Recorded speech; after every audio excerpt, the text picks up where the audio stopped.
The committee has reconvened. I want to thank everybody for the recess, and so allowing me to call that recess. Chief, there was one other question that I was going to ask. You mentioned you're going to be announcing 33 new recruits in the next couple of weeks? Or? Yes, Mr. Speaker.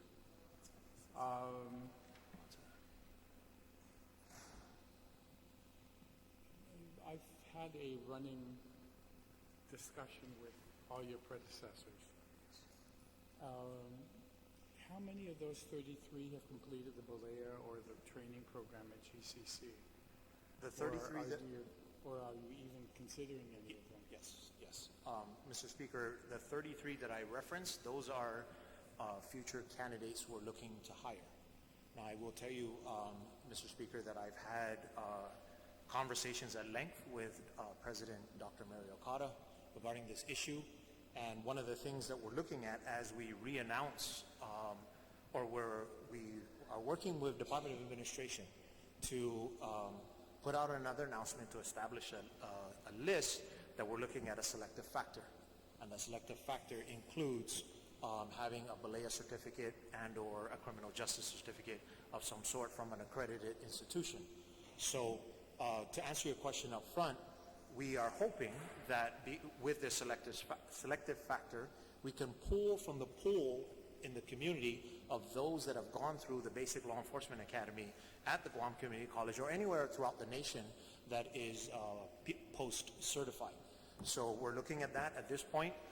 Currently, the way it's written for the job description at DOA, it doesn't include that, but we are looking to include that as well to be able to tap into that pool that exists in our community of eligible candidates that have completed the Balea cycle.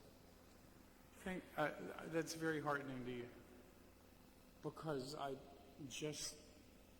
either they stop doing it and taking people's tuition if they're not able to get into any one of the departments, or you guys start trying to figure out a way of recognizing that they have some education and training and could be of value to you if possible. In addition to that, Mr. Speaker, I've put it out that the Guam Police Department will no longer bringing non-trained or non-Balea certified candidates into our CVPR program.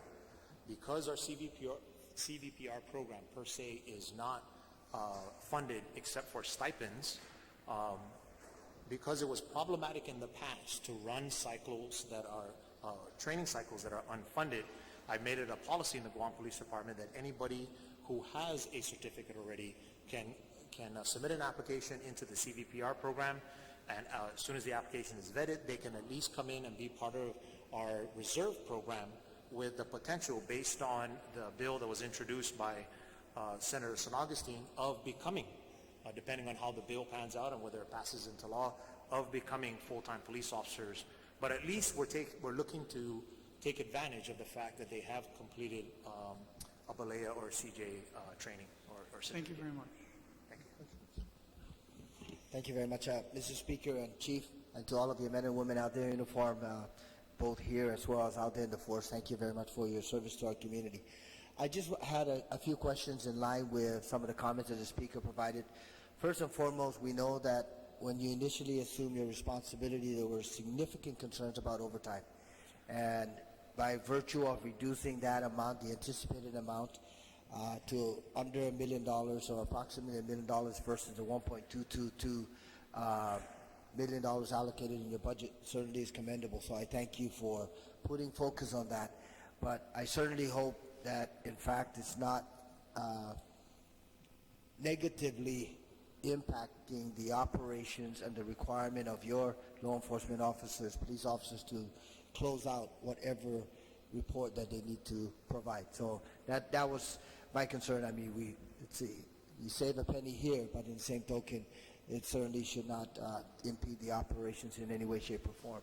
The other aspect was, I noticed that you said that out of 40 plus eligible individuals for this ongoing recruit cycle, you selected 10. I recall our conversation at the beginning of the fiscal year, when in fact the conversation at that time was 20 plus. So is there a reason why you are proceeding with the 10 figure rather than what was initially discussed? There is a reason, and Senator, based on Public Law 32-232, there are 4 requirements for an individual to become a peace officer in the territory. The first one is to go through a psychological evaluation. The second one is to go through a background investigation. The third one is to go through drug screening, and the last one is polygraph examination. So there's screening criteria for that. We may have started with 20, but there are issues along the way that have disqualified them from continuing on to be part of the 8th POT cycle for one reason or another, whether it be through the polygraph, psych eval, or a background investigation. We've whittled that down. And again, the spirit and intent of the law is to make sure that we are hiring the right individual and that this person is suitable to do law enforcement work. So because of that, we've had to not hire the 20. And I think that it's judicious on our part to stay within that rather than to not meet the intent of the law and hire somebody who's not suitable and then run into problems in the future once they're sworn police officers. Certainly, I would not be a proponent to modify those particular 4 standards that you highlighted. It's just that when you presented it out of 40 plus eligible, my understanding was that they had already met all those required criteria. So now you're clarifying that eligibility was phase 1, and then phase 2 was all inclusive of the other criteria that they certainly had to pass. That is correct. So when do you anticipate this particular recruiting class to complete the training? In December of 2017, sir. And then the 33, you're looking at commencing that during the next FY or upon the conclusion of this What FY? we are looking at is because of what we asked for in the proposal itself, that we are discussing at this moment. Should we be able to hire for 33 once the DOA goes through that process? If we're budgeted, if it comes out that we do get the funding based on the proposal, we will be able to hire them in 2018. So Fiscal year 2018. Okay, let me go back to the ongoing recruitment class. You whittled it down to 10 because of all the criteria that were met. How many individuals out there in our community actually applied at the inception of that notification? Well, there was a list. 47 altogether in this fiscal year alone, since October of last year to date. So only 47 individuals in the community applied for this recruiting class? That is correct. And the way it's done at DOA is there's an established list, they announce that, and then they close it. And once it's closed, then we work with the list that's established. And you know why I'm asking that? Because in anticipation of your next recruiting class, regardless as to whether you have 33 positions that may be available, if in fact you narrow that down to final eligibility of 10 officers or 10 recruits, then you're still left with 10, not 33 filling those particular positions. So I'm just trying to understand if in fact GPD is able to recruit up to that level versus what you just experienced recently. Yes, and Senator, I would say that we are hopeful that we are, because of the fact that the list that we were going off of was a list that, for lack of a better term, was dated. And it was dated because we asked for an extension versus asking to re-announce a list and then go through the lengthy process of reestablishing that list. Now that the 8th POT cycle has commenced, I have reached out to Director Christine Boleto, and I've asked her to shut that list down, re-announce, so that we have a new pool of eligible candidates. So we were going off of a list that was already set, it was already locked. Now that we're asking to re-announce that, we're going to open up the pool of candidates again. So we are confident that based on that, and based on the conversations that I had with President Okada and other stakeholders throughout the community, that when we open, for lack of a better term, the floodgates again and allow them to reapply, all these individuals, whether they have a certificate or not, become eligible candidates.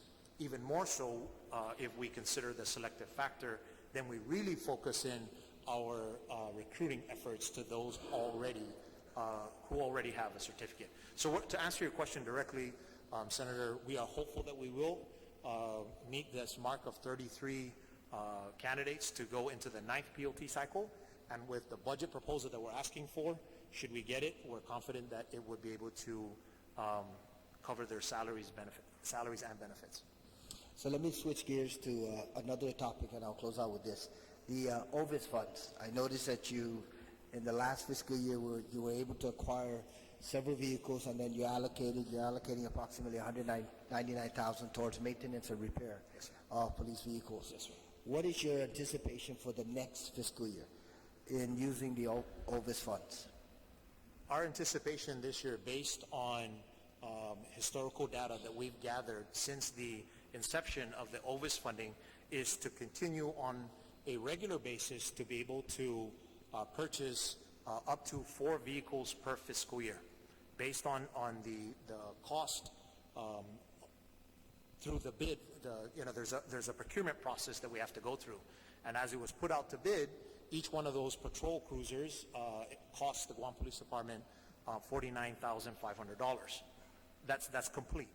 So based on the amount of OVIS funding that we pull in, we're projecting 4 vehicles per year to be able to put towards the purchasing of vehicles, and then the difference or the remaining funds goes to repair parts and maintenance. And you know where I'm going with this particular question, because the arrangement and the generosity of AK, that particular arrangement with the remaining 10 Priuses will conclude at the end of this calendar year. Yes, sir. So that's really where the line of question is coming in terms of whether you're going to be able to utilize the OVIS funds or any other resources to be able to procure replacement vehicles. We're not talking about additional vehicles above and beyond the fleet that you have today. We're talking about in December, when that agreement terminates, and AK has publicly come out with a statement that they don't anticipate extending that for another year. So that being the case, I certainly, I'm hopeful that you can be able to utilize the resources, inclusive of the OVIS funds, to be able to get replacement vehicles for at least the 10 that you presently have out there in the field. So thank you, Chief, and once again, let me close by thanking your officers, your men and women, for the service they provide our community, because certainly it's very critical. I appreciate the increased visibility of police officers out there in the community, because that also serves as a tremendous deterrent to crime. So thank you again. Appreciate it. Thank you, sir. Thank you, Mr. Speaker. Good afternoon, everyone. Thank you for the outstanding work that you do. I know we had a quick recess to address some of the issues in our community, so thank you for your sacrifice and your determination and hard charging to go and face adversity, especially when we are at risk. I just have a couple questions for you. Yes, ma'am. You talked about the 4 10-hour days with schedules that would overlap each other to allow officers to complete reporting requirements and allot for time to conduct physical fitness activities. And is this my understanding? You began this 410 working shift on October to December 2016? No, ma'am. What we implemented from October through December of 2016, the beginning of the fiscal year, was the Panama schedule. Okay. So that's what we implemented to look at cost-cutting measures to see if it would curtail overtime any further. So that's what we implemented.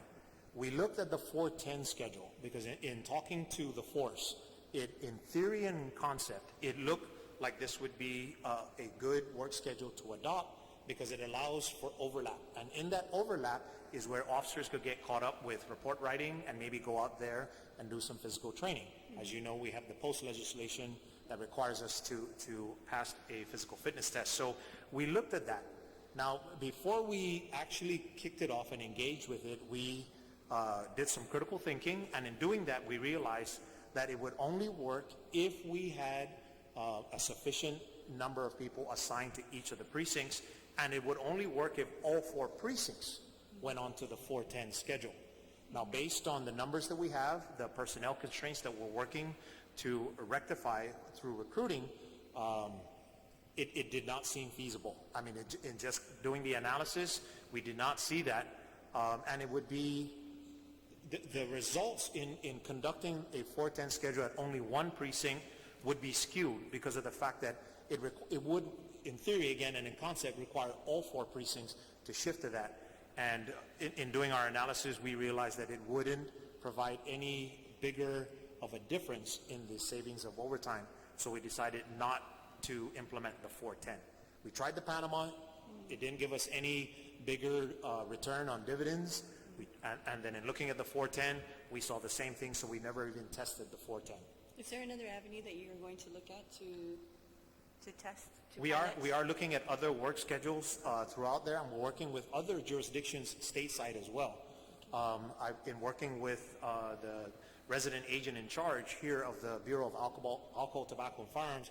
He's come up with some pretty interesting ideas and concepts because he's well aware of what we're trying to effectuate. So I'm working with different partners. We're definitely reaching out to jurisdictions stateside, again, that face the same kind of constraints that we are facing, to see how they're dealing with that. So we are taking a look at that, ma'am, and as soon as we find anything that could produce any further reduction in overtime, we're definitely going to test it out before we do a full implementation. Okay. Another question. Between October 2016 and March 2017, and I share concerns with the speaker, the executive detail budget was roughly $241,957. Then the rest of your officers, overtime and special pay, was $228,666. There is a rather big disparity for this executive detail. Now, I'm not trying to tell you how to do, your operations, Chief. I totally respect that, but I think that it brings me to the question of, are your officers pulling comp time? We encourage police officers to look at what we call CTO, compensatory time off. But again, per the law, based on DOA rules and regulations, I can't mandate them to take CTO. CTO, though, up to a certain point, I believe it's 360 or 360? Up to 320 hours, CTO automatically converts over to overtime. So within a pay period or within a year? No, altogether, within the year. Once an employee accumulates up to 320 hours of accumulated CTO, according to the law, and based on what I've been advised by Department of Administration, as well as Department of Labor, that I am mandated to compensate them at the overtime rate. So to answer your question directly, not just with executive security, but through it's 480 hours, ma'am. Not 320, it's 480. 480. That's what the law says. 480, up to 480, then at that point, I'm required as the chief executive to compensate them at an overtime rate. So I always encourage the officers to take CTO, and I encourage supervisors and commanders to give them the time off to be able to take that, because it does curtail with overtime. And I will tell you that in this past fiscal year, as well as the previous fiscal year, we've seen more officers who have had to work signing for CTO. Yeah. So there is a invigorated, if you will, perspective to sign for CTO and then figure it out at the management level or the supervisory level to allow them the time off before they hit 480 hours. So we are working with that. But again, to answer your question directly, ma'am, I cannot mandate them. I can't direct them to do that. If they work it and they choose to get compensated for them, they submit the overtime justification, and if that's how they choose to be compensated, then I have to go with that. So we are looking at encouraging our entire force, to look at CTO versus compensation per se. And I understand from your perspective why you would have to encourage them because of the budget constraint. However, I'm thinking that if I'm a PO1 and if my supervisor told me, hey, we need you to work, come in, but we can only give you comp time, I'm not going to say no, but I would definitely appreciate that overtime pay. Absolutely. I hope that you can look to avenues to correct it and remedy it, especially considering the huge disparity amongst your entire force for a select few of less than 20 personnel making over 51% of your overtime pay. That's not fair at all. Yes, ma'am. But thank you so much for the work that you do, welcome. and I really hope you can, I know you can find Yes, a ma'am. solution for this. Yes. And, okay. We're working very diligently, ma'am, I will tell you. We are. And all this is in the best interest of our people. So we're looking to be very judicious with the monies allocated to us or Thank you, appropriated Chief. to us. Thank you. Thank you, Mr. Speaker, and thank you so much, Chief. Thank you so much to our men and women in uniform for your service, but also for your commitment to keeping our island and our families safe.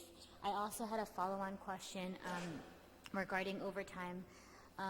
You are budgeting $800,000 in overtime for fiscal year 2018, correct? Yes, ma'am, that's what we're And looking that's a at. decrease of about $400,000 from fiscal year 2017. So thank you for making those accommodations. My question is, what changes has the Guam Police Department, what are you anticipating to offset the difference between the two fiscal years? Well, we're looking at streamlining our operations. So where we've implemented, because of our COP strategy, our new Mandanya community-oriented policing strategy, everything is focusing on our main effort, which is our officers out in the field. So to that point, what we're looking at is looking at the work schedules in our Special Operations Division, as well as our Criminal Investigations Division, and looking at what we call a patrol augmentation program. And what that allows is the Guam Police Department to adjust internally, going back to what Senator Nelson was saying, in looking for those out-of-the-box initiatives to be able to bring the overtime down, be able to do some organizational transformation, switch people around to where the main effort is at, and that will lessen the amount of overtime. So for those officers that are assigned to our Criminal Investigations Division and Special Operations Division who are historically, not always, but historically working from 8 to 5, we can move them over to relieve some of the pressure felt by those officers out on our patrol districts or the different precincts. So that's one of several ways of trying to bring the overtime down. Again, just being judicious about that and making sure at the supervisor level and at the precinct commander level that they are validating the work that's being done for overtime to ensure that it is in fact work that is necessary for overtime. In other words, not working an 8-hour shift and all of a sudden deciding to do report writing at the end of the shift when it could have been done during the regular 12-hour shift. So those are several ways. And again, with our strategic plan, we continue to look to streamline our operations, to be able to do more with less. That's a term I learned as an Army leader, and I continue to encourage, and we look for innovative ways in the Guam Police Department to do more with less by streamlining our operations. And I think with what I mentioned in my testimony, the implementation of our COP strategy, the implementation of a strategic plan that guides us in that direction, and looking at a functional TO&E, that table of organization and equipment, so that resources are allocated properly and appropriately, that's going to again help curtail overtime to make sure that the resources are truly going in the right direction. Masi, Chief. You mentioned the Mandanya program and community policing. So I wanted to ask, the previous U.S. Attorney, Alicia Lintiaco, helped to highlight community policing efforts promoted by the Department of Justice, and she worked, directly with you. So I wanted to ask you if you can kind of describe what community policing looks like for Guam and how that will continue despite a change in the federal administration. I will tell you, Senator, it is my belief, and it is, I truly can say that I speak on behalf of the entire staff and management of the Guam Police Department, that by embracing community-oriented policing, and as I said in my testimony, it's more proactive and less reactive as in traditional policing. We see this as the way forward. We definitely see this, even though there's a change in administration. I believe that in working with my staff, that regardless of what administration's in place, this model of policing makes the most practical sense. So even if Chief J.I. Cruz were to not be the chief of police one day, for whatever reason, I'm comfortable and I have enough faith in the staff, they would continue forward with community-oriented policing. And I think that since we've embraced it completely, they see the fruits of the labor in adopting this. So I will tell you, even though former U.S. Attorney Alicia Lintiaco is no longer there, I think at the federal level, they're pushing community-oriented policing, and the fact that at the local level, at here in the territory, we're pushing it as well. You can see the two levels of government collaborating with each other, and with this whole of the community concept, I truly believe that the community is on board with this model of policing, and that because this is about the people and it's about policing or identifying the needs of the people, this is something that we're going to see from the public to say we don't want the Guam Police Department to go back to traditional. We embrace community-oriented policing, and I will tell you, regardless of the different administrations, I see this as the way forward for policing in our community. Thank you, Chief. I think that I agree with you. If it's done right, it would help us to increase reporting. I think it'll help continue to build trust in the police department, and that's definitely what we want going forward. I just want to ask if please pay special attention. I think you're doing a great job with the Mandania program and then the way that that's been rolled out, but just in the way that we're approaching individuals with disabilities, transgenders, sensitivity policies for community policing, I think is important. So we want to just make sure that we're kind of tailoring that to certain members of our community that might need special assistance. Just to wrap up, I also want to thank you for updating us and providing Senator Nelson's committee an opportunity to hear more about the post-commission and the requirements. I learned a lot, and I think I was able to get a better grasp and understanding for where you are. At that briefing, it was mentioned that GPD and other peace officers can lose a significant amount of officers if the post-training requirements are not changed. Yes, ma'am. I wanted to ask, what are your contingency plans to handle potential staff loss and the pipeline of potential qualifying candidates should the post-training requirements not be changed by December? What we're looking at is having more officers, for lack of a better term, dual-hatted, assuming multiple roles in the Guam Police Department versus one single role based on where they're assigned to. So we're still taking a look at that, Senator. We don't have a finished product. Should the law not be amended, the impact is it's enormous. And that's something that we're still taking a look at to figure out that should it not be, and should we have to be in full compliance by December of this year, and we do have to decertify police officers, where are we going to be able to assume risk? Again, another term I learned as a military officer. So that's what we're taking a look at in our risk management to figure out where it is that we can accept those kinds of losses and accept those kinds of risks to be able to not affect our ability to provide police service to the community. So that's what we're taking a look at, and I will tell you, Senator, that as soon as we do come up with somewhat of a plan, I will be communicating that to Senator Nelson, who is our oversight chair, so that she has a rough idea of where we are going to potentially go should the time come and the law is not amended. You're welcome.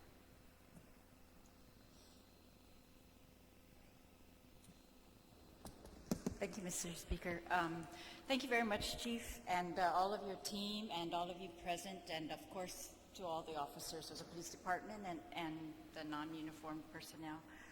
I really appreciate your presentation, the detail that you've provided us, and explanations that go along with it. I think it's very helpful, not just for us, but also for the community.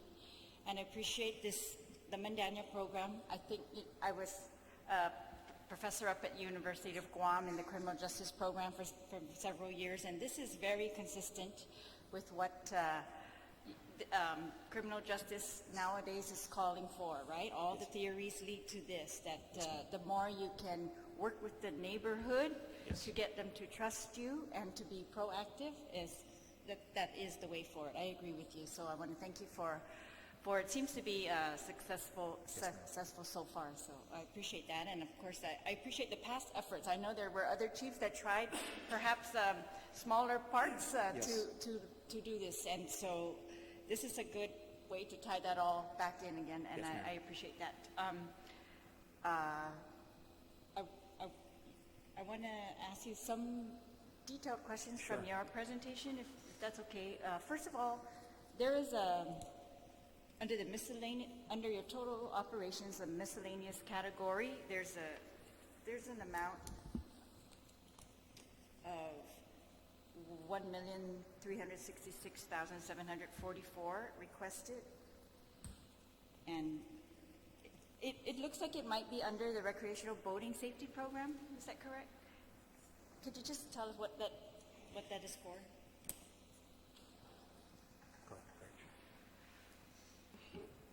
Senator, is that for fiscal year 18 request? Yes.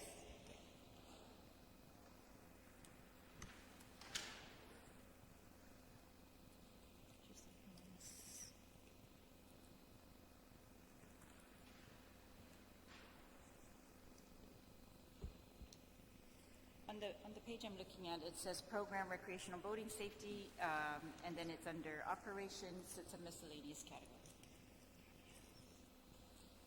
It's under Services Bureau, yeah. Yeah, they're not. Oh, is this after? Yeah.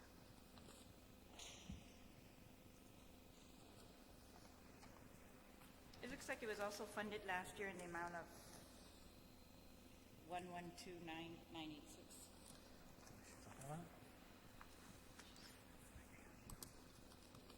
Senator, I'm sorry, what, sorry? It's a combination of your matching for the federal programs.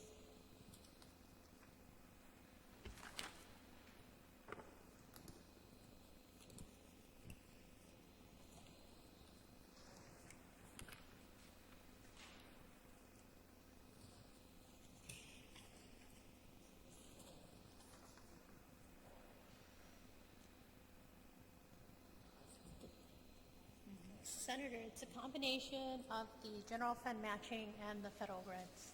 Okay, so the general fund is 683. This is the program, Under our recreational boating Right, section, okay. yes. okay. All right.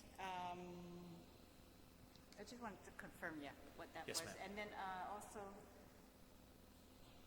the police, the new officers that you are expecting The to... police officer trainees? Yes, Yes, to ma'am. hire this year. Were those particularly funded last year? They were, they were, yes, ma'am. But you only hired, would you say 11? Not all of the funding that was That provided is for correct. that So category. we're confident that with this funding, and like I mentioned to Senator Uggan, in that portion of what I was explaining to him, we're confident that with the establishment of a new list that we're going to be able to recruit, and what we're looking for in the coming year is 33. That's the number. Okay. Because of the fact that we also receive federal funding from the COPS hiring grant, as well as compact impact money given to the Guam Police Department, that makes up for the difference of 40 per year, which is the intent of Public Law 33-163. Oh, so we fund 33, and then you get federal funding For the up to 7. 40. For Okay. the 7, yes, ma'am. Because the COPS program All right. under the Department of Justice and the compact impact money from the Department of Interior give us funding as well to fund police officer salaries up to a certain point until it's absorbed by the general fund. All right, and I also appreciate the efforts that you've made to study the overtime and try to come up with a solution to it. I also think, I have faith that you will further ma'am. look at that. And I'm wondering, though, how or when do you expect, it looks like you've done some, calculating of these numbers, and when do you expect that these new recruitments are going to pay off in less overtime? As soon Or as they less than get... that requirement for overtime? Yes, ma'am. As soon as they graduate and we are able to place them out on the road, again, based on that table of organization and equipment, the number of calls for service, we infuse them into the 4 precincts. So we expect to see, once they start working, even at the OJT level, to be able to see a relief in some of this. From the PO, the police officer trainees, going through the initial training. So we hope to see it when we start getting them out on the road for on-the-job training, but we'll definitely see some of that relief when they graduate in the month of December. So you expect maybe less overtime requirement in FY 2018? We are. That is the reason why we only asked for $800,000 specifically for overtime versus the $1,222,457 that we're currently apportioned for in FY 17. All right, and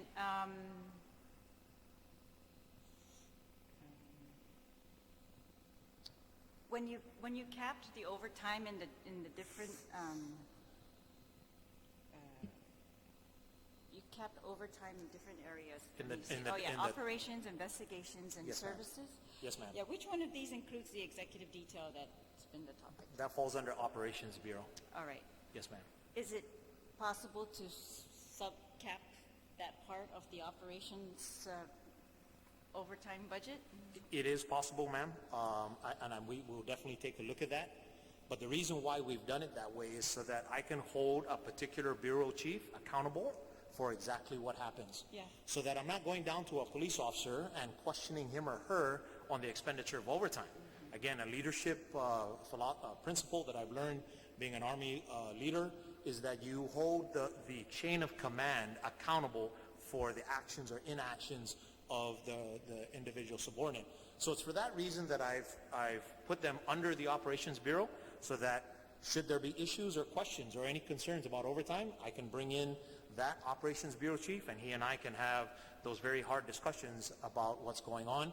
And then more than that, figure out a solution to be able to curtail the overtime and bring it down even further. So to answer your question directly, Madam Vice Speaker, there is the possibility that I could subcategorize them. That is something that we will take a look at to see if that's going to be any more beneficial. Right, because operations shares neighborhood patrol, right? Yes, it does. Yeah. All right, and then do you have one listing here for a newly acquired lease for evidence control section? Yes, ma'am. Is this requirement also going to go away when that new evidence building Absolutely. is... okay. Absolutely. All right, and then... and then what about this Aegis, do you call it, the Aegis conversion upgrade? Aegis upgrade, yes, ma'am. Is this different than what the Department of Technology is working on for the police department, they said, and I thought this was all federally funded grant, or the Office of Homeland Security is also working on a new system, I thought, that was supposed to take care of the police So the department. Aegis upgrade, ma'am, is, you're partially correct, and we are working with the Office of Technology and Director Frank Lohan on this matter. So as it is, the upgrade that we're talking about is a long-needed upgrade for our law enforcement records management system. So the monies that we are looking at for this upgrade is to continually upgrade it, because we're moving in the direction of automating everything that we do, to be able to take all those databases and put it in the hands of a patrol officer. That requires upgrade. So because there's also a cost share involved in this with the judiciary of Guam, monies need to be apportioned to be able to contribute as a cost sharing for this system as well, for a VCCH system that the judiciary uses, and as we continue to upgrade our LERM system as we continue to move forward. So to answer your questions, most of that money is used by federal monies that we receive, and we're working with the Bureau of Statistics and Plans to make sure we manage that accordingly. But there is a certain amount of that does come out of the general fund appropriations, and we look at that upgrade to be able to fund that, and that is listed in the budget bill, Okay. that upgrade that I referenced.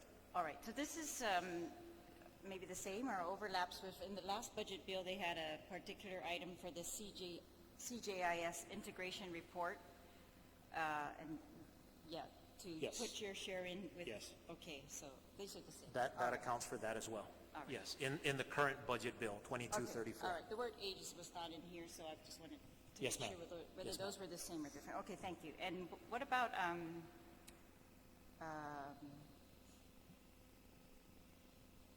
think you answered this question already regarding the criteria for the CVPR, and that you're trying to take, because those are post-certified, you're going to Yes, try to recruit yes. them first? Okay. Yes. And one more is just, okay, when you were talking about the results, I guess, of the Mandanya program, and that the increased reporting of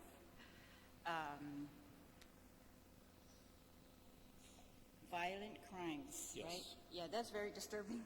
Yes. 36% increase in violent crimes in Yes, 1 ma'am. year. And so, do you have any other theory besides that they're just reporting more? Is there anything else that we can do for the cause of this? Well, we like to believe, Madam Vice Speaker, that the hard work that's being done by our Bandanya Drug Task Force, in that there is for lack of a better term, a coalition that came together in this drug task force. They're very aggressive. As you can see in just this morning's news, we just did a seizure again, not caught in this particular testimony, but we did yet another seizure. Now, because of that, we are putting a lot of pressure on the criminal element that exists on our island. And because of that pressure that we're putting on the criminal element out there, because of the drugs that are being brought into our island, we're seeing that there are crimes being committed as a result of that. Hence the reason for the robberies in the last month and a half. Hence the reason for the 2 shootings at several of my police officers. Those all, we believe, are coming to fruition because of the fact that the Guam Police Department as a whole, not just the Mandanya Drug Task Force, but the entire Guam Police Department is putting a lot of pressure on the criminal element, and is causing them to, for lack of a better term again, commit crimes against each other because of this issue that we're dealing with. Now again, the drugs in and of itself may be an issue, but there are second and third and fourth orders of effect, which result in burglaries, robberies, rapes, home invasions. So those are the things that we're trying to address. And we see that as crime is picking up because of the fact that we have a refocused plan in dealing with the criminal element, primarily focusing on the drugs that exist in our community. Okay. And you mentioned, just one little detail, Category 1 and Category 2. What is the Category 2 crime?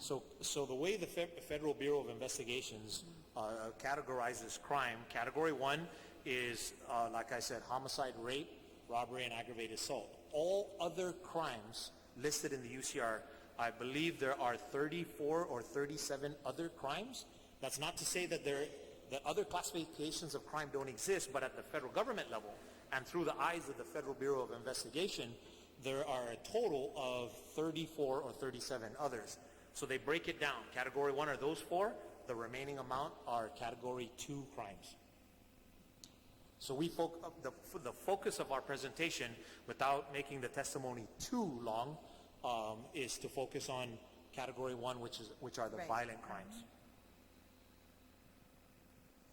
All right, because it says downward trend in both those categories. Yes, ma'am. Okay, Yes, what ma'am. about, for your investigations bureau, does this new reorganization or this funding that you're requesting in 2018, do you foresee additional impacts for the investigations bureau, or I guess successes? You've outlined some of the successes they made this fiscal year, but Yes. yeah, successes for next fiscal So year. what we're seeing with what we're asking for in the budget bill, we do see the same type of successes in Investigations Bureau, and we actually are looking for more successes on top of that because of the streamlined operations, in trying to do more with less, in looking at the patrol augmentation program, and doing some restructuring within Investigations Bureau. We're looking at maintaining the same amount of successes or even increasing it based on how we continue to move forward with the realignment through transformational organization. Would you say that for that bureau, that the drug task force is the priority? I would say that it's one of the major initiatives, but I wouldn't categorize it necessarily as a priority. We do put a lot of emphasis and effort into the work that they do, but there are other classifications of crime that require follow-up as well, that may not be directly related to the involvement of drugs or things of that nature. So because of that, we have to take a look at that, and it's through the efforts of Captain Chris Castro and Captain Ken Mantegnola, who sits behind me, that their management across the board within Investigations Bureau, that it's not necessarily a priority, because to prioritize them means to take all that emphasis in the direction of the Drug Task Force. And again, if we are going to embrace community policing, really the focus is the main effort. The main effort are our patrol officers. So I would say, to answer your question directly, the priority is those operations that are affected out on the street, where our officers come in direct contact with the public per se, at that level. Sonny, do you want to take that?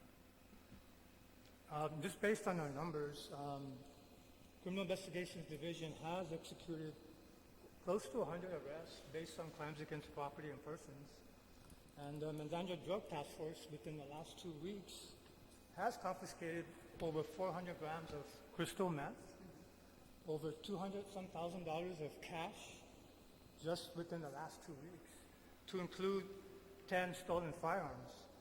So that in itself, based on our numbers, is still successful. And people coming in, officers coming in, and it transitions to us. Of course, that'll help, but based on what we have, our streamlining and leadership allows us to more methodically address our investigations. And there we have the opportunity to not waste manpower or resources, but be more efficient. I appreciate that, and I do appreciate the progress that you have made, and the continued work at these things. These are what I think the people in the community are very, very concerned about. If they have reported crime, most of them would complain or say that they haven't heard anything back about it, and that particularly theft. Yeah. Yes. But so I do appreciate. I know this is difficult work, but I appreciate all your successes, and that we are beginning to see more and more of those. So I do appreciate that, and while you are looking at this, and supporting those people in the neighborhoods, I hope that the people in the neighborhoods can see some.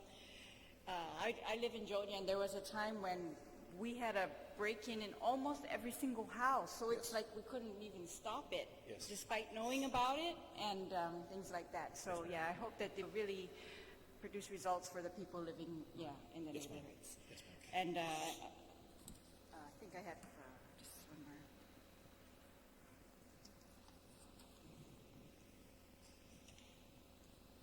Okay, my final question just regarding,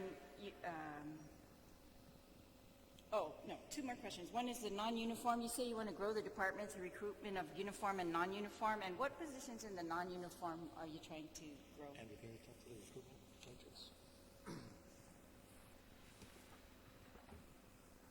Senator, we are trying to recruit law enforcement dispatchers who are not sworn. We're also recruiting for the lack of clerks and data control clerks and clerical services that are needed at the Records and Identification section. We also recruit technical civilians that work over at our Forensic Science Division as criminalists that require degrees and special research ability, equivalency of a special research person to do that work up there, fingerprint analysts, and all those technical people that work up there. We also need program coordinators. We have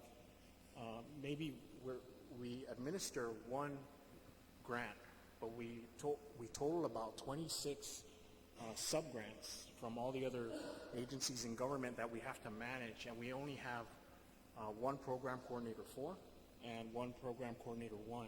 So in recent discussions with the Department of Administration, we are moving forward with the recruitment of some PC1s from program coordinator 1s. We also have a need for administrative assistants that we require in offices like the payroll section, offices at human resources, because of the growth in recruitment over the last fiscal year. Since the beginning of this fiscal year, we've built a recruitment matrix to keep track of what's happening with regard to HR services that we're providing for those candidates that are available for our department. And it's very extensive.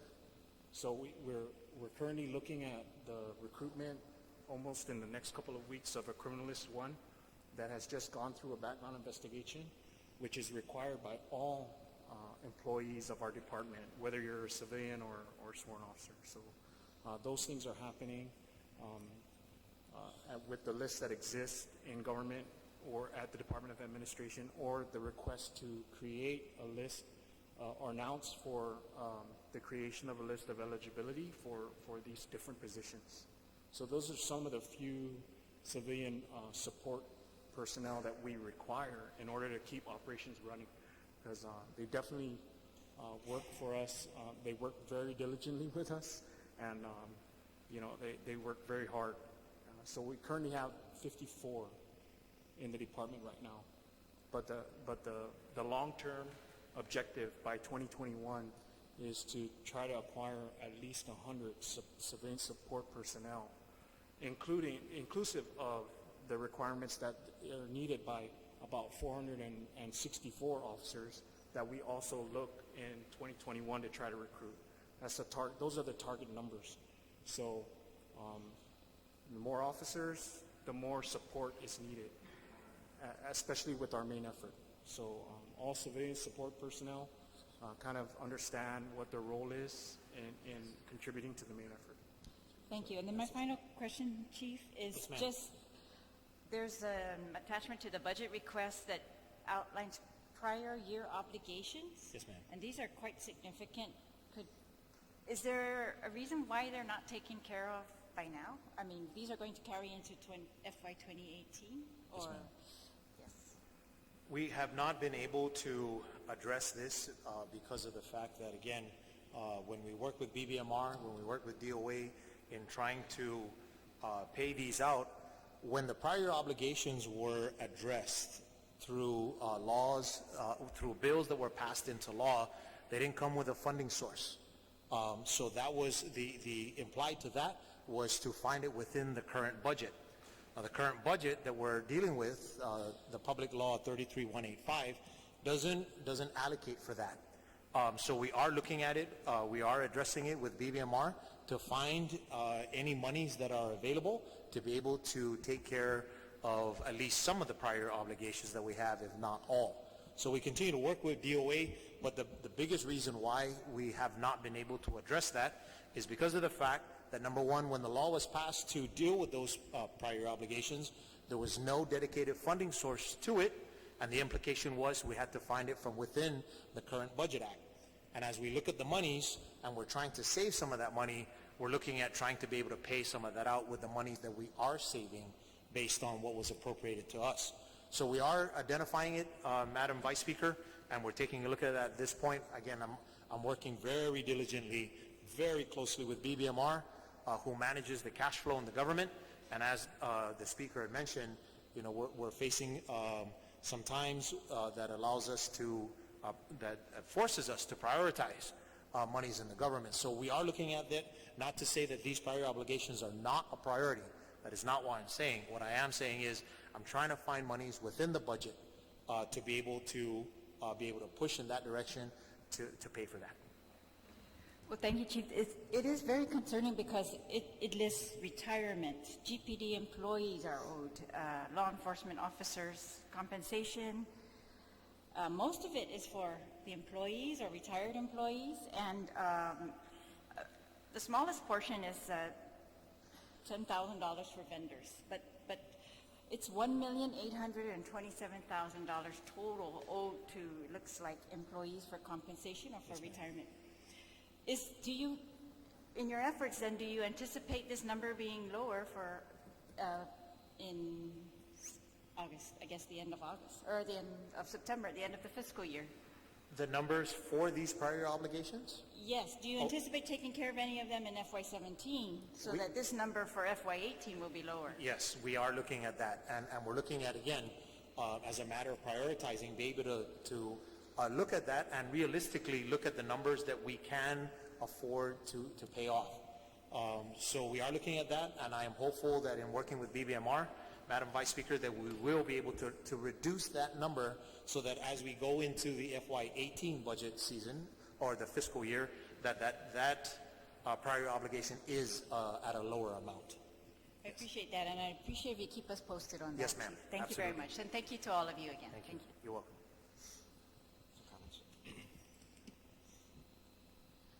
Thank you, Mr. Speaker, Madam Chair, for the opportunity to interact with GPD. Chief, I want to commend you on your professionalism, your command of the material, and it's quite obvious in surrounding yourself with a very capable, highly competent, and extremely humble staff. Like the previous speakers, I can't underscore the importance of the need to embrace technology. You know, as a former member of the Cabinet, how partial I am to that because of its inherent power. In addition to that, I was particularly impressed with your community-based policing program. Captain Steve Ignacio had on the ground, firsthand experience when Barragata had a rash of burglaries, and it's because of his leadership and Paul Tapao and the mayor, the vice mayor, and responsible citizens like Ted Pareda, who stood up a very effective NWP program. Yes, sir. If you recall, they not only entered my house, they took my car. On more than one occasion, they came in. Yes. And so that's why we just don't that's why we lock our doors now, unlike Before. decades past. Yes. So with that said, I want to encourage you, and I'm going to do my best to also persuade the committee chair to look favorably upon future investments in technology. I'm going to ask a series of questions, but before I do that, technologies like the Interoperable Communications Working Group's recommendation for an updated two-way emergency communication system. Yes. In addition to that, Chief, looking at things like the Neighborhood Watch program app that we talked about, that I was able to secure at least a pledge of federal monies to come into that discussion, but I certainly like to see some local monies applied to that. You know what the benefits are of that. Yes. Yes, sir. I would encourage you to be entrepreneurial about any fines generated from such a platform to benefit the department, and hopefully, although quite conversely, you'll see maybe it would discourage would-be perpetrators from committing crimes because the average 13-year-old has a mobile device that can report it and get a $100 check, so to speak. I think that's the power of technology, and it can only help your community-based policing programs such as the NWP. Yes, sir. I do have a series of questions, and the first one is exactly what I referred to. What is the status of the emergency communication system? And just as a segue, Mr. Speaker and Madam Chair, members of the Legislature, this is a project that had been set into motion almost 2 years ago that Governor Calvo had dedicated in collaboration with the U.S. Department of the Interior something like $2 million a year for the next 6 years to replace a system that's over 20 years old. And so while I think I remember the answer to the question, I'd like to have it recorded as a matter of public record. What is the status of this ICWG emergency communication system?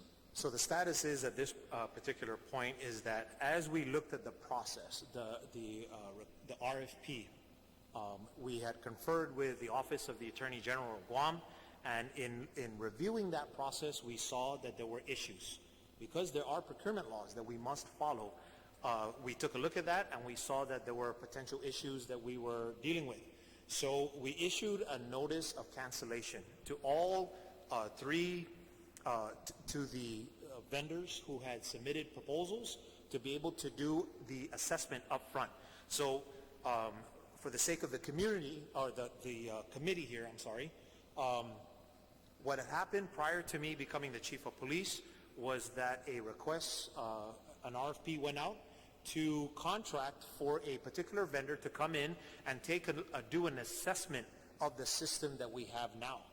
Because those of us in the public safety arena that use this two-way communication system, this LMR land mobile radio system, we are not experts, so we were looking to solicit the expertise of a particular vendor to be able to tell us what it is that we need to do in this upgrade that you had mentioned, Senator.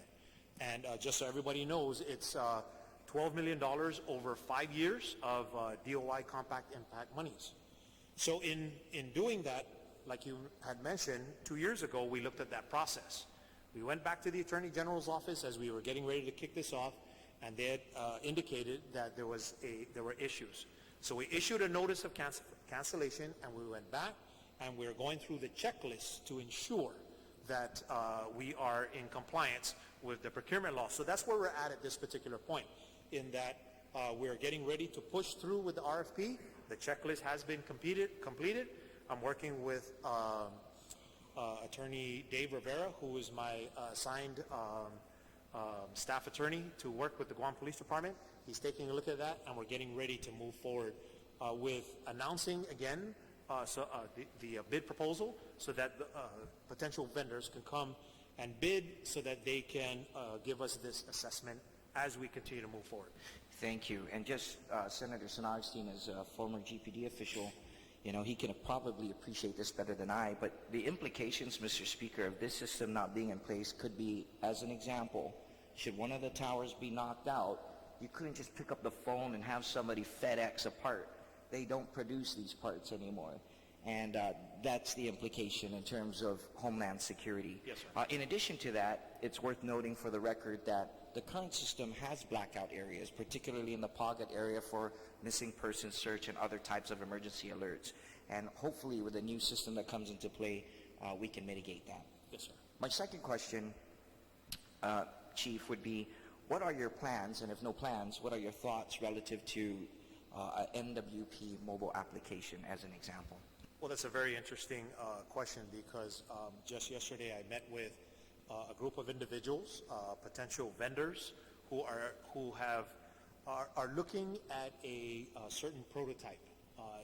I have sat with, and it's not just for the Guam Police Department and the Neighborhood Watch Program, but we're looking at expanding that application for all of public safety, so that if there's an issue, not necessarily with a crime being committed, but take, for example, the fire in Harmon. That application could be used to assist the fire chief and the Guam Fire Department. If there's an issue or a threat against the homeland, against our territory, it can go to the Office of Civil Defense and the Homeland Security Advisor. If there's an issue dealing with any of our infrastructure, it can go to Guam Waterworks or Guam Power or what have you. So we're looking at expanding this application because it's in that phase where we can build this thing to look at something bigger than just the Neighborhood Watch Program application. However, in talking to these individuals who are looking at the prototype, they definitely see that up front, the Neighborhood Watch application would be the first one, and it would directly support the efforts of the Guam Police Department with our Mandanya Cops strategy. So that's a very powerful tool for the Neighborhood Watch Program, which is one of 15 programs under our COP strategy. Thank you. It's very encouraging. I'm completely in the dark here on the next question, although I was prompted to ask, and it would benefit me also.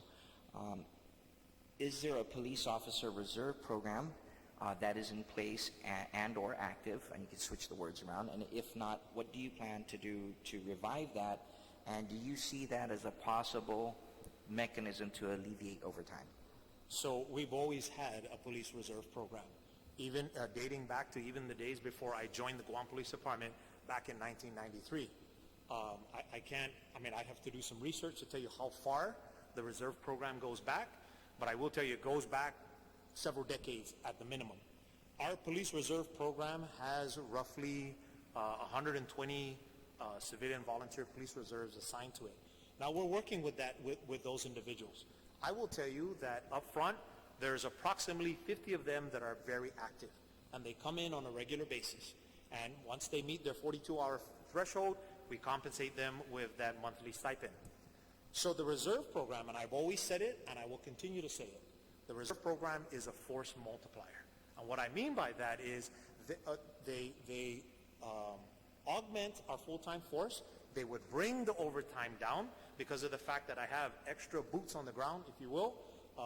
So they're a very vital part of the Guam Police Department, and each of my bureau chiefs and each of my precinct commanders are on board with looking at ways to encourage our volunteer police officers to volunteer their time to the Guam Police Department.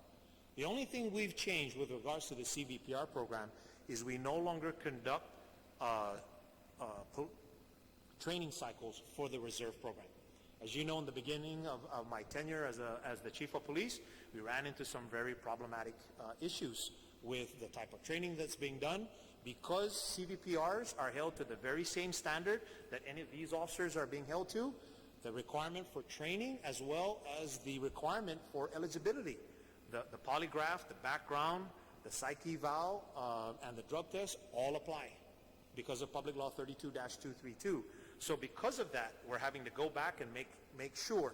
So that being said, what we changed in the CVPR program is now, to be part of that program, we require that you already have a CJ certificate or a BLEA certificate, which goes back to my initial comment to the speaker in that I do look at pulling from the pool of eligible candidates and at least get them into the reserve program first, and then through the bill that's being introduced by Senator San Augustine, hopefully be able to plug and play and put them into the full-time force in the Guam Police Department, which further curtails the overtime that we're talking about and increases our numbers up to where it should be based on the municipal law or the municipal clause in Chapter 77 of Title 10.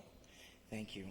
Another question. Being a member of the Committee on Land and the Environment, I would be remiss if I didn't ask, how does GPD interface with issues on matters of like crimes against the environment? I noticed on page 13 of your testimony here, the need for a Marine Patrol vehicle. I'm going to assume this is an amphibious, this is a boat. Yes. At Yes, $500,000. So could you help me make the connection? I'm encouraged by that, but can you give me real-world examples of how that can complement the Conservation Officer Corps at Ag or even our scientists or other folks who are interested in protecting our natural resources? Absolutely. So our Marine Patrol, we have a Special Enforcement and Amphibious section, which falls under our Special Operations Division. So there's a tactical element to that, and there's an amphibious element to that. So I have officers who are assigned to my amphibious section, and they're dedicated to Marine Patrol type operations. We have 4 vessels assigned to the Guam Police Department, and we have actually 4 vessels and 2 jet skis. They go out on a daily basis. In the past, where they were Monday through Friday with Saturday, Sunday, and every holiday off, they go out 7 days a week to enforce boating laws. So we work with the United States Coast Guard. We work with Department of Agriculture, Division of Aquatic and Wildlife, and we work with the other entities around the island to be able to enforce boating laws, but be able to help them out as well. So they come up against an issue and they're violating other laws against the environment. We are out there. We're readily available.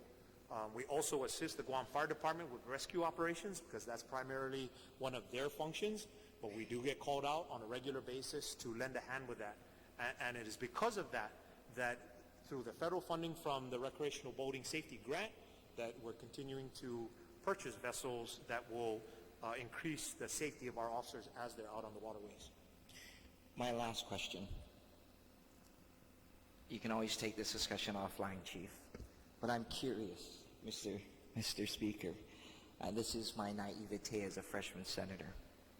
GPD issues traffic citations. I'm curious, in a nutshell, if you want to provide that historical context, how it is that you issue the citations, but yet another instrumentality benefits. That's the first part. I'm even more curious because I could see this perception of a conflict of interest. I cite you so that I could benefit our payroll. I get it.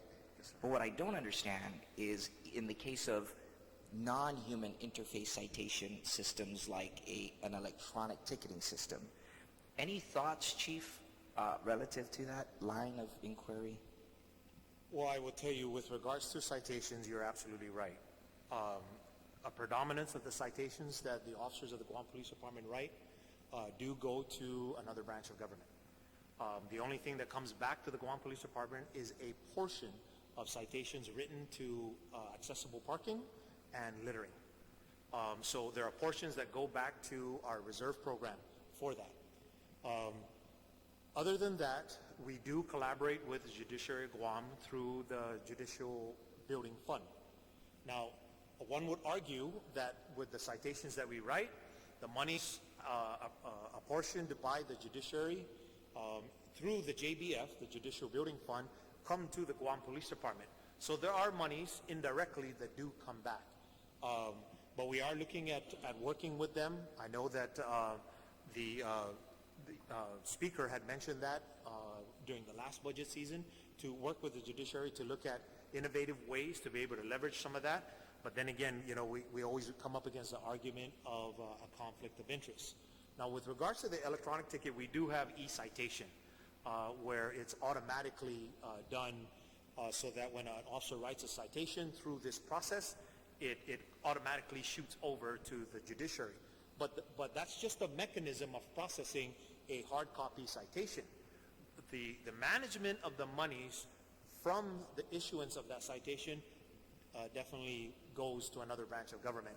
I was more curious about the red light traffic systems that are not in place, but that we're prospecting as a source of revenue. I'm working with Director Glenn Leon Guerrero from the Department of Public Safety.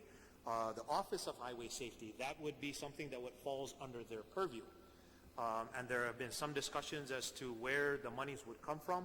But again, you know, I'm continuing to collaborate with Director Leon Guerrero on this particular issue because that's a function of what they're doing.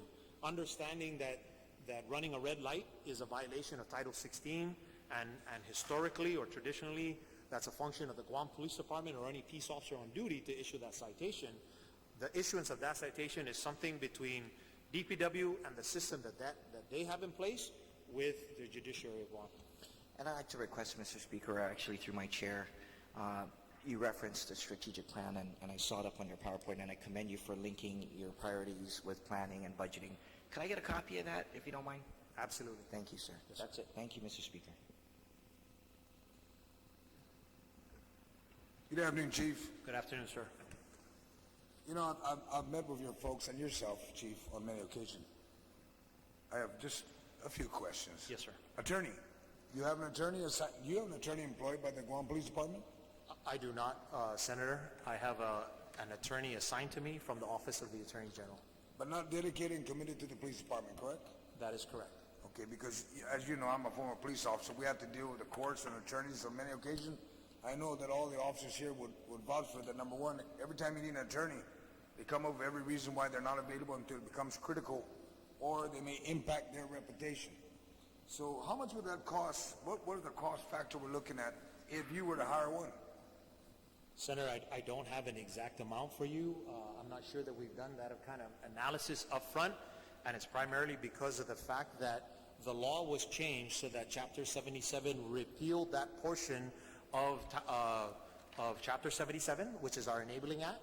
It repealed a staff attorney, it repealed the deputy chief of police position, and it repealed the staff psychologist position.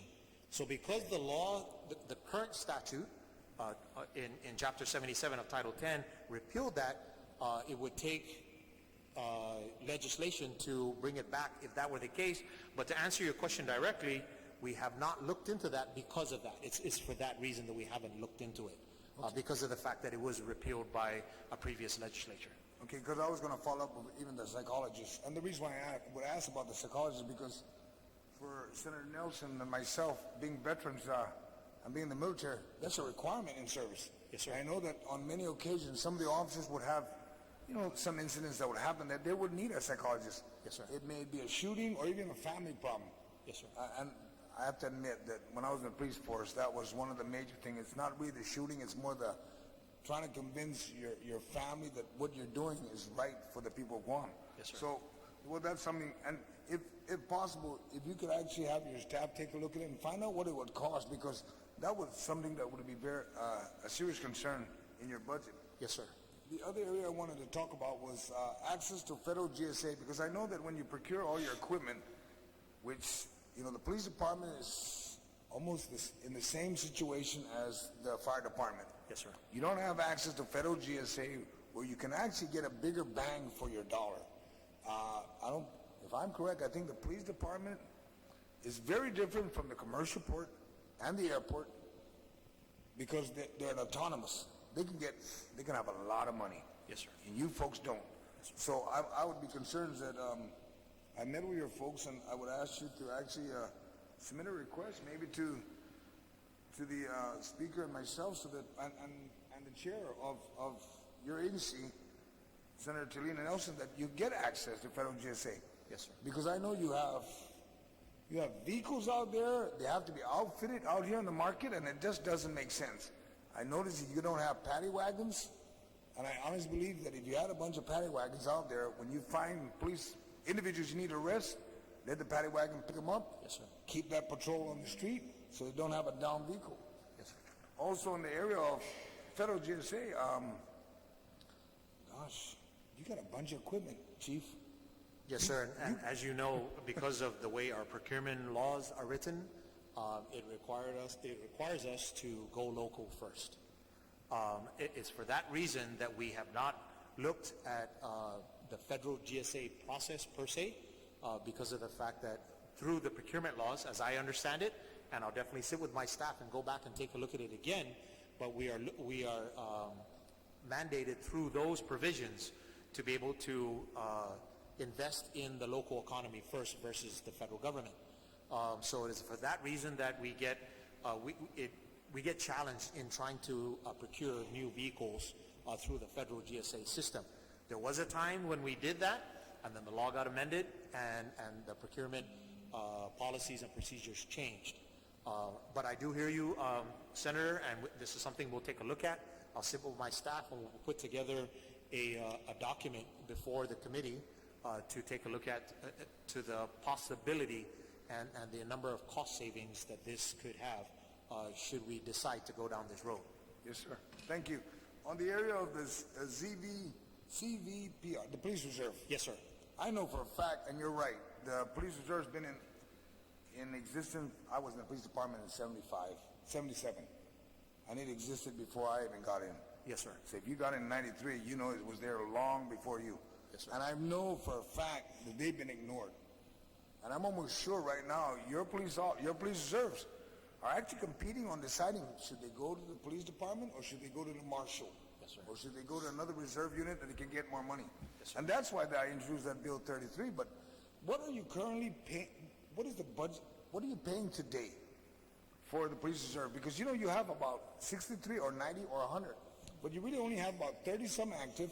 Yes. And if there was a way in the budget that can be doubled up, we currently pay $250 in stipend per month should the reserve officer meet the threshold of 42 hours in that month.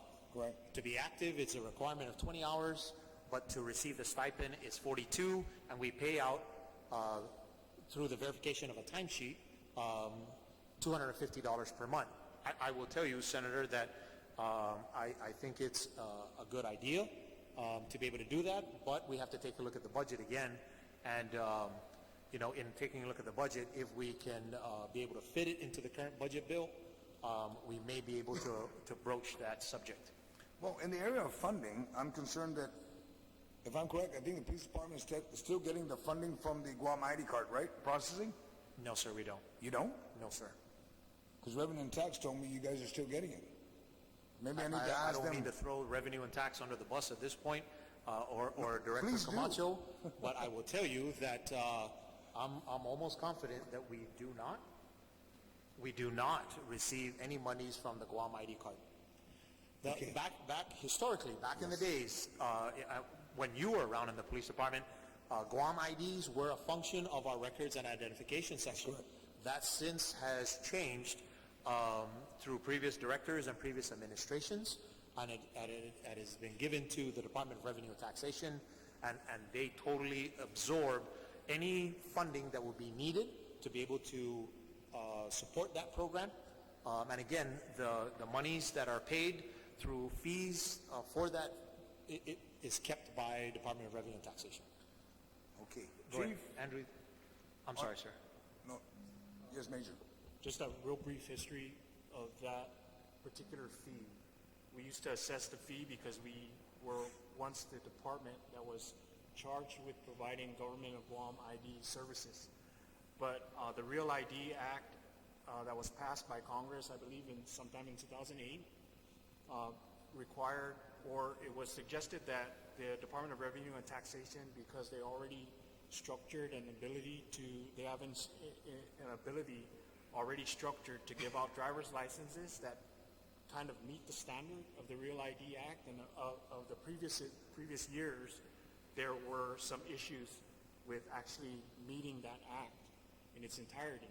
But they were given that responsibility because the Guam Police Department did not have at the time the ability to develop an ID that met the standards of the federal law, The on Real the Real ID, ID Act. yes. But they did, when they did take over the program, Senator, to be accurate, we were receiving some money after they received that program, but up to about maybe 3 years later, we stopped receiving a portion of the fees that they assessed the public in the creation of the Government of Guam ID. In the recent years, we have not seen any invoices or no invoices came from us requiring that they pay us a portion of the fees that they assessed to develop those Government of Guam IDs. So we no longer receive any money from those assessments. Wow. Well, that's amazing, because I spoke to them a couple of weeks ago and they said they want to make sure they kept the money, and I'm like, the police department still has it? And I'm looking at the budget and I don't see it, so that's why I wanted to ask that. I want to ask that question. On another area, I looked at the matrix that you presented on the screen. You identified all the different precincts. Yes, sir. Being assigned to Deaddo precinct at one time, there was 3 of us handling the whole Deaddo and Zigo, and you've got it here listed as 11. Is this what the plan is for the new budget? What the new budget shows is that with the number of police officer trainees that we are bringing in, there will be an increase in that, in the number of police officers at each of the precincts. So the matrix that you see Correct. shows where they are at now versus where they would like to be. So take, for example, since you're bringing up Dededo Precinct. Dededo Precinct at any given time has roughly 4 police officers on duty. Based on the response time, it's 13.48 minutes to be able to respond. That's barring any calls for service already in progress, a riot, a fight, or anything of that nature. What we're looking to be able to get to with the implementation of this table of organization and equipment is to be able to go from 4 officers at Dededo Precinct to 11 officers with a response time of 4.90 minutes, barring any major incidents that's going on. So to answer your question, with this budget, will we go from 4 to 11? It will not. What this matrix shows is future progression, and that was the portion of my testimony that I was giving, that as we look into the future with Public Law 33163 and the infusion of up to 40 police officers every year up to 2021, we look to be able to go from 4 police officers to 11 police officers at the end of what Public Law 33163 looks to be able to provide to us. That's in 3 years or 4 years, correct, Yes, sir. Chief? Yes, sir. So, and it's just ironic, 4 officers today, that was the same number in 1977. Yes, sir. That doesn't make sense. I mean, I covered the whole Jigo, and I was like, on a bike, on a motorcycle, and I was like, it was amazing. Because when one police officer is down for whatever, a report or whatever, that whole area is not covered. And I'm only concerned is that, based on the budget, would that 4 increase, or if there was funding for the police reserve, because I know most of the police are probably from the northern end anyway. Yes, sir. Would that help increase? Only because unfortunately, Dededo and Jigo happen to be most populated in the island. Yes, sir. And they're the largest area, Jigo and Dededo. So I was only concerned that if the funding was available, Yeah. could those numbers change instead of waiting 4 years from today? Again, as I said in my testimony earlier, with this budget bill, we're looking to hire up to 33 based on that, because 10 come from federal funding. So this budget bill, yes, will impact this number that you see for Dededo Precinct of 4, because it's going to infuse the Guam Police Department with police officer trainees, and we're hoping to be able to bring in the 30, reach that mark of bringing in 33 based on this budget act, and then be able to get them through the training and get them out in the field. So to answer your question directly, yes, it will impact that number of 4 up at Dededo to a higher number. And again, that number is based on the number of beat areas up there, the number of citizens assigned up there, the number of calls for service that happen up there. So there's a whole calculated matrix, and we're not arbitrary as we used to be in the past. Not saying anything about the way things were done in the past, but we're more methodical, and there's a reason to the rhyme, so that we can justify to the committee as well as the people of Guam that the taxpayer dollars that are being used for general fund appropriation goes directly, and there's a clear, concise, and methodical way of doing things, so that we infuse the right number of police officers into the right precinct based on the needs of the community, going back to community-oriented policing. Okay, last question, Chief. I'm looking at two documents. It talks about prior year. I just saw my colleagues. One says 1.8 and one says 500,000. Is there a mix-up, mess up here? I'm looking at two different documents. I don't know, maybe it should have been one. One identifies the Mill Walk benefit, 2005. It's almost the same. The $1.8 million is the accurate one, Senator. For total? For all 5 prior year obligations that still exist in the Guam Police Department. Okay, because there's, I look at one of them here, 8/31/2010. Well, you know, I'll get with your folks later on this one, but the numbers just should have went up even more based on what I got. I have two documents, and I want to make sure that, you know, I'm a blue suitor guy, so if any of the senators don't like that, I'm sorry. I have no problem with the police department. I joined it. My grandfather was the chief of police. I have no problem there. My father's brother is a former retired police officer. So I'm very much into supporting the police department, because when anything happens, who do I call? GPD. Yes, sir. No matter what, everybody on this island will dial for GPD. Even if it's just somebody outside your house. They're not going to call the airport, commercial port. And I only say this about airport and commercial because when I was in the police department, we covered commercial port and airport. Yes, and sir. I'm just surprised that everybody's so scattered out when we should only have one law enforcement agency. You know, and it's not to insult them, but Yes, sir. thank you, Chief. You're welcome, sir. Thank you. Thank you, Mr. Chair. If I could just follow up on his questioning on this matrix. Yes, yes, ma'am. Is it possible then? I also thought this was for 2018. So if this is how it will look in 2021. Could you please send us something that will show us if there will be any changes to this? This is current. If there will be any changes to this in 2018 based on the 33, Absolutely. assuming the 33 new officers. And could you also just add in that total? It says 4 patrolmen per 12-hour shift, for example. Could we get the number of patrolmen total per precinct, I guess? So, or Yes. how many shifts do you have? Just Yes. 2, or are there more? 4 shifts? There are I'm 2 not sure. shifts. There are Okay, 2. so We run just to make- 12-hour shifts All right. at 3.5 days on and 3.5 days off. Okay, so if we doubled that, that would be That's the... correct. Okay, Right. all right. So there are a total of 4 shifts altogether. All right. There's a day shift for the first half of the week and a night shift, and a day shift and a night shift for the latter half of the week. All right, then could you just add in that information, that the Yes, ma'am. total, I guess, manpower per precinct? You're asking for, yes, so we'll be able to provide that All for right, you. thank you, We thank you. actually have a matrix that shows with a calculation sheet, so that it will actually show the percentage of growth as it decreases over time between now and 2020, based on that public law. The matrix is designed to lessen in time. So we'll be able to provide a spreadsheet current for the table of organization and equipment for 17, 18, 19, 20, and 21. Okay, maybe it's in that table, and Chief, the one that we were looking at, we can't really read it. If you could provide that table, Yes. that one would also be helpful. Thank you very much. Yes, ma'am. Thank you very much, and I thank you and your officers for staying through.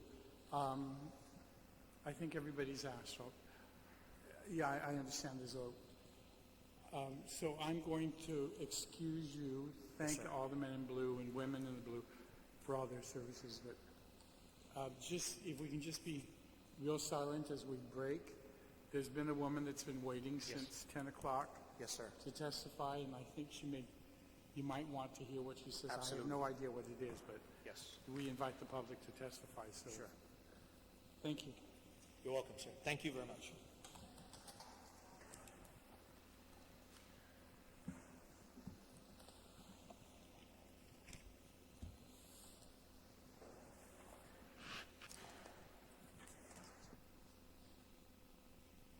So, Mr. Speaker, before the citizen does come up, I just would like to preface her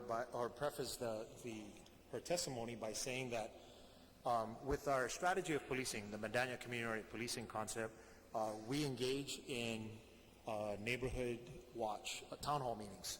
So the citizen that's here this afternoon to provide testimony is one of several of our community members who, in collaboration with the community, when the Lieutenant Governor and I go out and talk to the community, have expressed their concern about us being able to keep the community safe. So it is for that reason that she's reached out to the Guam Police Department and wanting to give her thoughts on supporting the budget because it impacts what she does down in the village of Inaran, or how she lives her life down in the village of Inaran. Okay. Thank you, sir. I just wanted to make sure that she's been here since 10, so. Yes, sir. I understand. Thank you. Ma'am? If you just introduce yourself and...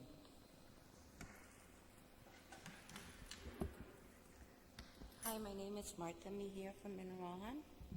I come before you is because there was a lot of things happening down in our village of Inaran with, like, they all said they're short of manpower. I'm asking you, I come before you, that we give them this budget. There was an incident that happened, and maybe if I had that, when I called for help, and that help came on time, it could have prevented my mom being bedridden right now. And because they prioritized their calls, shooting was up in Agate area. Mine was just because of rock throwing, windows cracked, my mom fell. And to this moment, I wish I could turn back time. If GPD had all the manpower there, and I was provided, my mom would still be walking, just like every one of us. She's bedridden right now. And who's paying the price?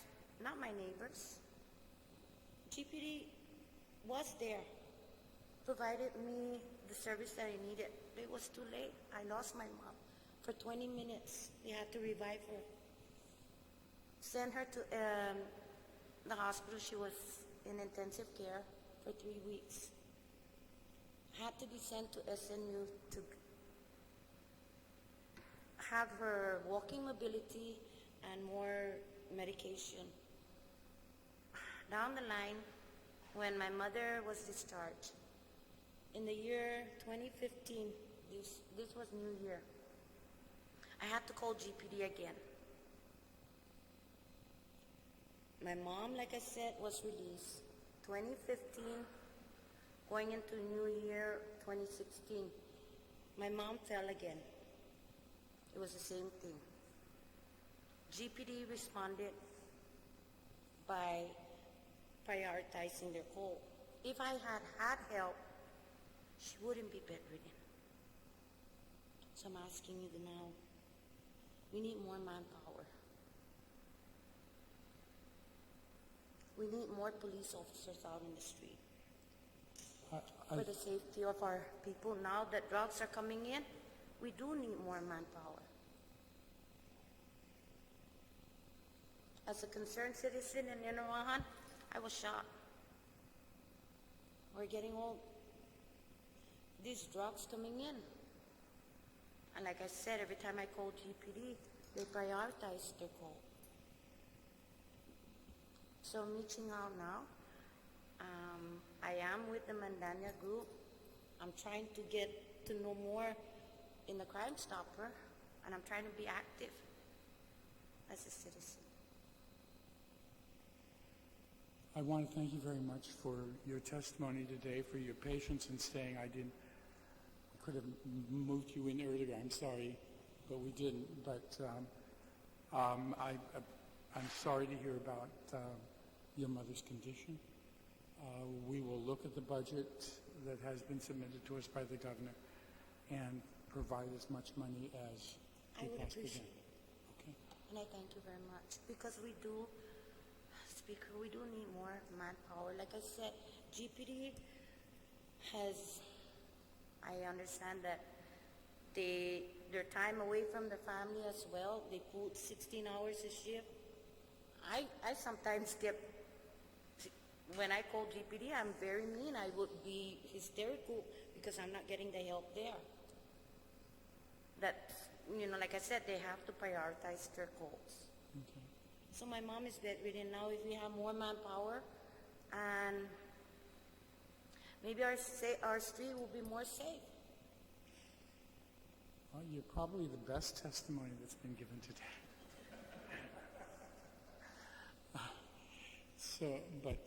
I'm sorry that we had you wait for as long as you did, and I thank you for your patience and the fact that you are at this point trying to get involved in your community in the Crime Watch and the Medanya and the other programs there that the police department is implementing. But thank you very much for your testimony, and unless anybody has any questions, we all thank you very much for your patience and offering that testimony. With that, we'll recess until 2 o'clock when we hear the Guam Fire Department.